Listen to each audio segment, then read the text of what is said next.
attach very much significance at this stage to anything Zelensky says. He's the leader of a lost cause. I mean, you might as well just tell him to stay out of the room, and the adults in the room will sort this out, whether he likes it or not. And I can tell you, though, we never hear this on the mainstream media in the United States, but the people in Ukraine are sick of this war. They're exhausted, and they will absolutely support the end of the war, even if they don't like the outcome. And I know Ukrainians, and they're very stubborn people, but they're not fools. And what the Russians currently hold is, as a minimum, is Russian. And they know that. And they know that they've mistreated and oppressed the Russians in the past. And this is not going to be tolerated in the future. So I don't think Zelensky has much to say, frankly. He can talk all he likes, but I don't think it's going to make a difference to the ultimate outcome. Well, and especially in that soundbite we played at the top of the show where Trump was point blank asked, will the support continue on or will it go down? And he said, yeah, it's going to go down for sure. That should signal to Zelensky he's not going to get all this stuff he's been asked for. But to your point that you raised a little bit earlier, what does matter is what's the ground truth on the battlefield. What is that? And that matters. And there has been just a couple of recent reports here in just the last week or so that give a really powerful snapshot of what it is, no matter what anybody wants. And that is the Wall Street Journal, for example, said that in the last 3 months, 6,000 projectiles have been fired from Ukraine, from Russia into Ukraine. And that's talking about drones, missiles, FAB bombs, and the like. 6,000, and that is 3 times higher than the number fired in the previous 3 months. 3 times higher than just the previous 3 months, and 4 times higher than the same number of months in 2023. At the same time, we also saw that the territory that's been gained by Russia continues to pick up speed. And by the way, in the center of the screen, you see, you may not be able to see the numbers where you are. There was 50 square kilometers had been captured by Russia in June. And then every month thereafter, it continues to substantially go up to the last month is in November, 702 square kilometers of additional territory, which is 4.7 times more than Russia gained in the entire calendar year of 2023. And you see the pace is continuing to go up.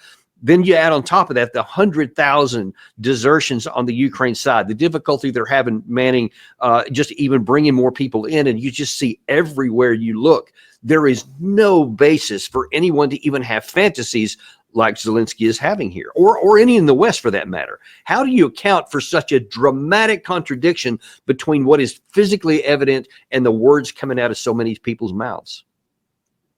Well, first, let's keep in mind that we're talking about an area that is roughly the size of the United States on the east side of the Mississippi.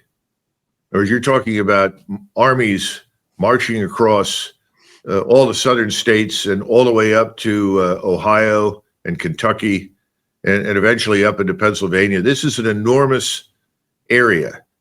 And there are pockets of Ukrainians fighting in some of these woods. It's not meaningful, and they will be rooted out and killed and destroyed eventually. But the Russians are very deliberate about this business because, once again, they did not enter this war for the purpose of conquering Ukraine. That was always nonsense.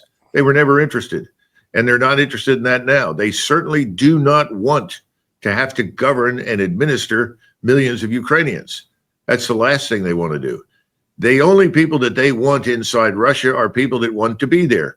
And those are primarily Russians. Now that has to be understood. I think the second thing is the contradiction has been there from the first day.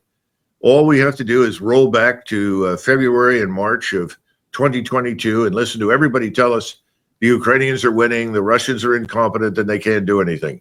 The Russians are losing thousands, the Ukrainians aren't taking any casualties. Listen, that was always wrong. It never had any basis in fact. So here we are, almost 3 years later, and we're looking at a humanitarian disaster in Western Ukraine and in much of Eastern Ukraine, a disaster that was never necessary. This is over as far as the Russians are concerned. They're happy to end it, but they're not going to surrender anything unless they get something on the table that guarantees their security. This has always been about their legitimate security interests in Ukraine. Nobody seems to want to mention that. They have legitimate security interests there, have always had them for centuries. They're not going to surrender those. They're happy to let the Ukrainians go off and govern themselves to their heart's content. But there will be no NATO membership under any circumstances. There will be no foreign forces, no foreign bases. If people want to know what President Putin and Foreign Minister Lavrov are anticipating is something on the model of the Austrian state treaty. Go back and look at it. That's your model. That will work. And that would be very good for Ukraine, because then the Ukrainians could focus on what really is important, and that is building prosperity and economic strength and triaging this society that's almost completely destroyed. And there's a lot of people. Zelensky also in the last just few days has continued to resurface these claims by Keir Starmer and Emmanuel Macron about maybe we'll put Western troops into Western Ukraine as part of a negotiated settlement. But as you say, the Russians aren't going to do this. And here's one other thing that needs to be brought into borne by these people. See, those are the outcomes we want. We want to set the terms on something that we like or that's acceptable to our side. But here's the thing. Russia doesn't have to do any of those things. And let me show you why. This is the map of the current front lines here. And this is some of the southern part near the Pokrovsk area, which is right here. And you see that the Russians are really moving forward in all these different areas. I'm going to show you something from the Military Summary channel this morning that's going to be talking about something that was happening right in this area here where the Russians continue to move up to get closer to Pokrovsk here. But you see that they have been making territory advances in a lot of places. And the Ukraine side is in danger of having a large area cut off here because Russians are making progress up the middle and on the flanks. But watch this clip here from Military Summary channel about what the possibility of coming next right here is. Other sources are saying that the Russians, as a result of offensive operation, managed to establish complete control over the settlement of Shevchenka, and now the Russians have no barriers to move further in the northern direction and to begin the battle for the city of Pokrovsk. So basically, the Ukrainian defense of Pokrovsk collapsed completely. Without showing any resistance. The Ukrainians had enough of time to prepare additional fortifications and strongholds, but now we see that the Ukrainians did nothing during the previous days, and most likely the city of Pokrovsk could fall very, very soon, very, very fast, and this might be the fastest battle ever since the beginning of the special military operation. That last part there is what got my attention. I mean, we've seen the advances, and when I showed you all that territory that's been gathered and the increasing firepower, none of that's surprising. But that Ukraine has had all this time, when people have known for months that Pokrovsk was the target for all these operations, and yet they still have not been able to, or they have not been willing to make defensive fortifications. So that also could fall pretty quick, which could literally unhinge the entire southern part of the Eastern Front. So when you see that kind of situation on the ground matched with all these other realities we're talking about, how much longer do you think Ukraine can continue to offer resistance? I think as long as we pump cash into it, assuming that the cash we send, along with the equipment we send, about 50% of it is sold on the black market, or it ends up in the bank accounts of senior Ukrainian officials in the Congress and the government or in the military, I suppose that they'll sacrifice as many Ukrainians as possible as long as the cash shows up and they continue to grow rich.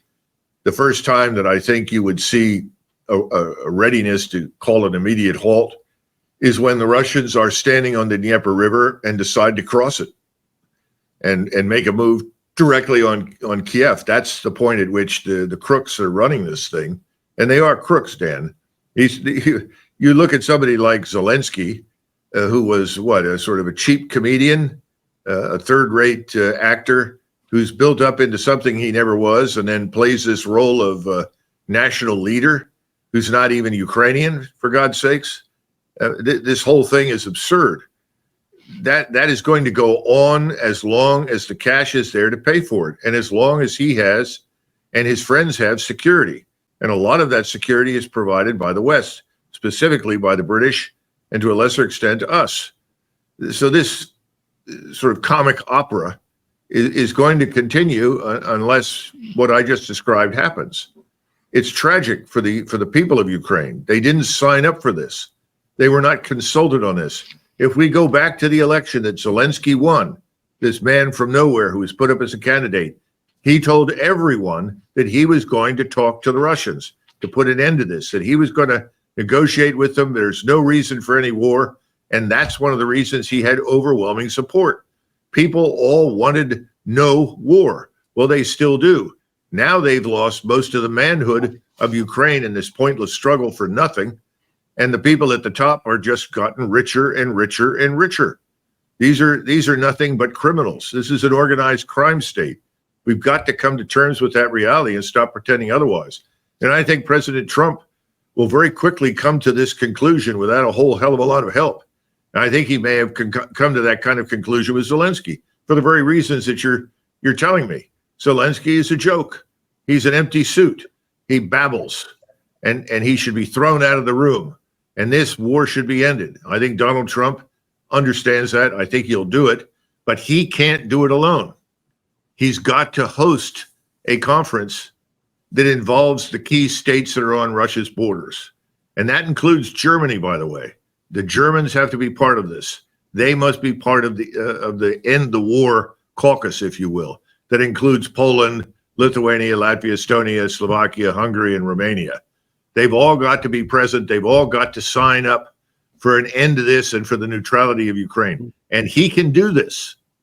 If there's anything we know about Europe, what is it, Dan? There's no one leading anyone in Europe with the possible exception of someone like Orban. The rest of these people are followers.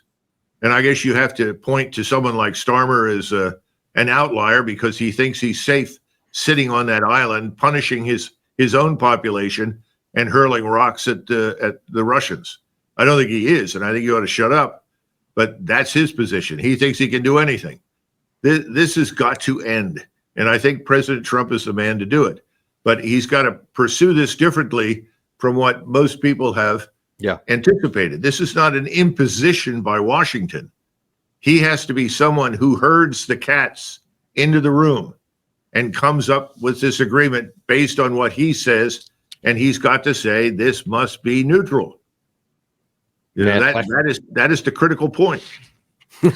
I wish you had been the one that was selected as the envoy, because I'd really like for you to be running that kind of stuff up there. Or at the very least, I hope that someone's paying attention.